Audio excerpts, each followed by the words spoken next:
നമുക്കേ പെട്ടെന്നൊരു ബീഫും കപ്പയും ഉണ്ടാക്കിയാലോ.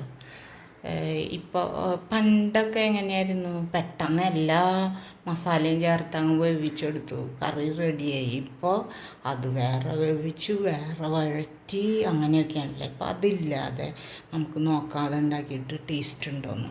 അപ്പോൾ ബീഫൊക്കെ കഴുകിയെടുത്ത് എല്ലാം അരിഞ്ഞ് എടുക്കട്ടെ കേട്ടോ. ഇതാണ് ഞാൻ ക്ലീൻ ചെയ്തെടുത്ത ബീഫ്. 1 കിലോ കഷ്ടി ഉണ്ടാവും. അതിലേക്ക് ആവശ്യമായ സാധനങ്ങളാണ് ഇതെല്ലാം ക്ലീൻ ചെയ്ത് ഒരുമിച്ചിട്ട് അങ്ങ് വേവിച്ചെടുക്കാം. അതെല്ലാം അരിഞ്ഞെടുത്തു. അതിൻ്റെ താഴെയുണ്ട് ബീഫ് കേട്ടോ. ഇനി ഇതെല്ലാം കൂടി നമുക്ക് ഒരു കുക്കറിലിട്ട് ഒരു 1.5 സ്പൂൺ വെളിച്ചെണ്ണ ഒഴിച്ച് മറ്റ് പൗഡറുകളെല്ലാം ചേർത്ത്, അതായത് മുളക് പൊടി, മല്ലിപ്പൊടി, ഗരം മസാല, പെരിഞ്ചീരകം, കുരുമുളക് അവസാനം എടുത്താൽ മതി. ഒന്ന് നമ്മളിങ്ങനെ ഡ്രൈ ആക്കില്ല, ആ സമയത്ത് ആഡ് ചെയ്താൽ മതി. ഇത് ഇനി കുക്കറിലിട്ട് നല്ലപോലെ മിക്സ് ചെയ്ത്, എണ്ണ ഒഴിച്ച് മിക്സ് ചെയ്ത് ഉപ്പും കൂടി ചേർത്ത് വേവിക്കാൻ വയ്ക്കാം.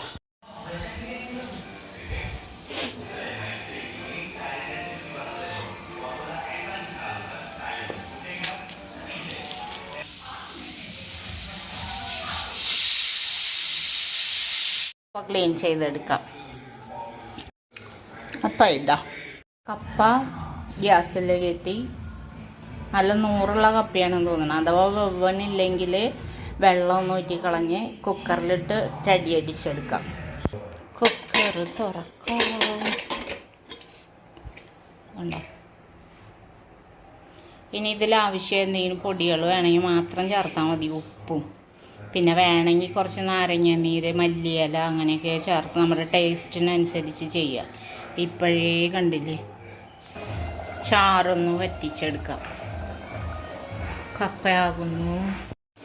കണ്ടോ, വെള്ളം വറ്റിക്കും. ഇതിലോട്ട് ഒരു 1/2 സ്പൂൺ കുരുമുളക് പൊടി ഇടാം കേട്ടോ.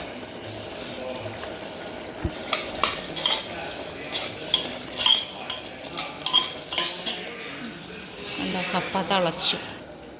കപ്പ വേവണ കപ്പയാണ്. അപ്പോൾ വെള്ളം ഊറ്റി അടുത്ത വെള്ളം ഒഴിച്ച് ഉപ്പിട്ടിട്ട് മഞ്ഞളിട്ട് വേവിക്കാം. കുറച്ചുകൂടി കറിവേപ്പിലയും മല്ലിയിലയും കൂടിയിട്ട് നല്ലതുപോലെ ഇളക്കിയെടുക്കാം. അപ്പോൾ കപ്പയിലേക്ക് ആവശ്യമായ 1 മുറി തേങ്ങയില്ല, കറിവേപ്പില കുറച്ച്, പച്ചമുളക്, വെളുത്തുള്ളി, ഒരൽപ്പം ജീരകം, ഇതൊന്ന് ചതച്ചെടുക്കാം. അപ്പോൾ ഞാൻ കപ്പ ശരിയാക്കാൻ ചട്ടി വെച്ചു, ചൂടാകട്ടെ.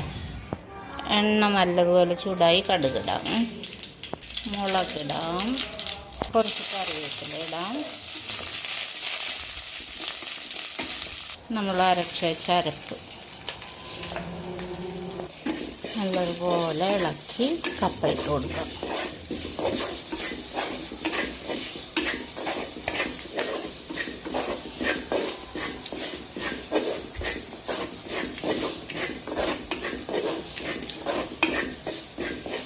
ലോട്ട് കപ്പ ഇടാം.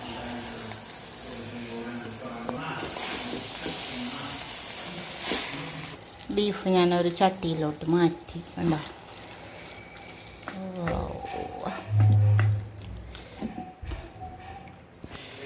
ബീഫും റെഡി, കപ്പയും റെഡി.